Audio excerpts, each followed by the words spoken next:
ಹರೇ ಕೃಷ್ಣ. ಎಲ್ಲರಿಗೂ ನಮಸ್ಕಾರಗಳು. ರಾಧಾಕೃಷ್ಣ ಚಾನಲ್ಗೆ ಸ್ವಾಗತ. ಇವತ್ತಿನ ರೆಸಿಪಿ ಬಂದ್ಬಿಟ್ಟು ಹಾಗಲಕಾಯಿ ಪಲ್ಯ ಮಾಡೋದು ಹೇಗೆ ನೋಡೋಣ ಬನ್ನಿ. ಬೇಕಾಗಿರುವ ಐಟಮ್ಗಳು: ಕರಿಬೇವು, ಕೊತ್ತಂಬರಿ ಸೊಪ್ಪು, ಬೆಳ್ಳುಳ್ಳಿ, ಹಸಿಶುಂಠಿ, ಹಸಿಮೆಣ್ಸಿನ್ಕಾಯಿ, ಟೊಮೊಟೊ, ಈರುಳ್ಳಿ, ಹಸಿ ಕೊಬ್ಬರಿ, ಹುಣಸೆಹಣ್ಣು, ಹಾಗಲಕಾಯಿ. ಇವಾಗ ಸ್ಟವ್ ಹಚ್ಕೊಂಡು ಸ್ಟವ್ ಮೇಲೆ ಒಂದು ಬಾಣಲಿ ಇಟ್ಕೊಂಡು ಬಾಣಲಿಗೆ ಒಂದು ಸ್ವಲ್ಪ ಎಣ್ಣೆ ಹಾಕ್ಕೊಂಡು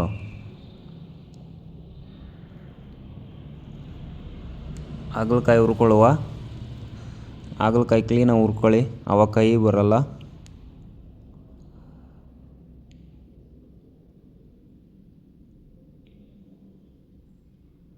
ನೋಡಿ ಹುರಿದಿದ್ದೀನಿ.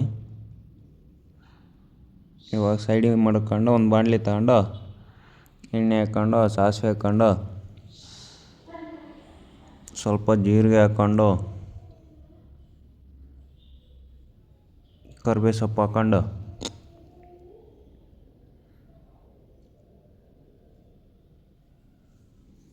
ಸ್ವಲ್ಪ ಈರುಳ್ಳಿ ಹಾಕ್ಕೊಂಡು ಚೆನ್ನಾಗಿ ಫ್ರೈ ಮಾಡ್ಕೊಳ್ಳಿ.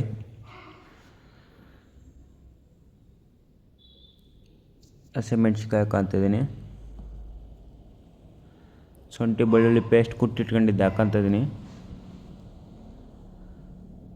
ಸ್ವಲ್ಪ ಅರಿಶಿನ,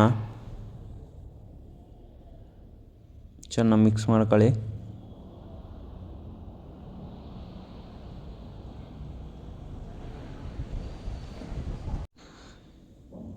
ಟೊಮೊಟೊ ಹಾಕ್ಕೊತಿದ್ದೀನಿ.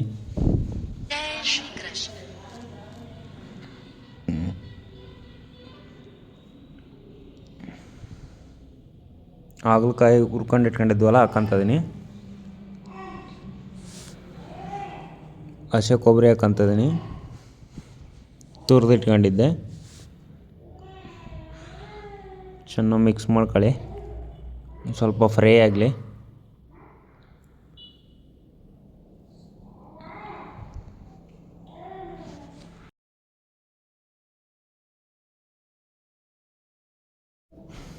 ನಾವೇ ಮನೆಯಲ್ಲೇ ಮಾಡ್ಕೊಂಡು ಇಟ್ಕೊಂಡಿದ್ದೆ ರೆಡಿಯಾಗಿ ಮಸಾಲೆ ಪುಡಿ, ಅದನ್ನ ಹಾಕ್ತಾಯಿದ್ದೀನಿ 1.5 ಸ್ಪೂನು.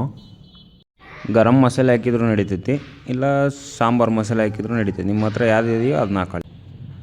ಧನ್ಯ ಪುಡಿ ಸ್ವಲ್ಪ,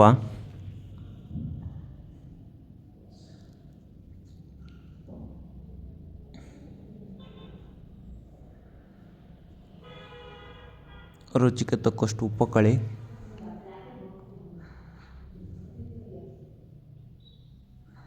ಚೆನ್ನಾಗಿ ಮಿಕ್ಸ್ ಮಾಡ್ಕೊಳ್ಳಿ.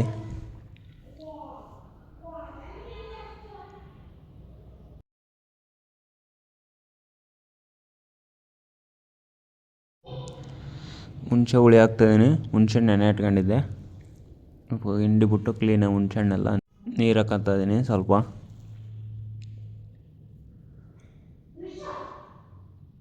ಸ್ವಲ್ಪ ಮಿಕ್ಸ್ ಮಾಡ್ಕೊಳ್ಳಿ. ಬೆಲ್ಲ ಹಾಕ್ತಿದ್ದೀನಿ.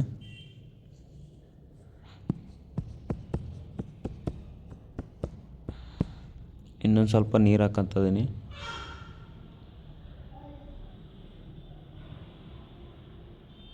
ಇವಾಗಿದು ಒಂದು 5 ನಿಮಿಷ ಚೆನ್ನಾಗಿ ಬೇಯಲಿ. ನೋಡಿ 5 ನಿಮಿಷ ಆಗಿದೆ. ಮೇಲೊಂದು ಸ್ವಲ್ಪ ಕೊತ್ತಂಬರಿ ಸೊಪ್ಪು ಉದುರಿಸ್ಬಿಟ್ಟು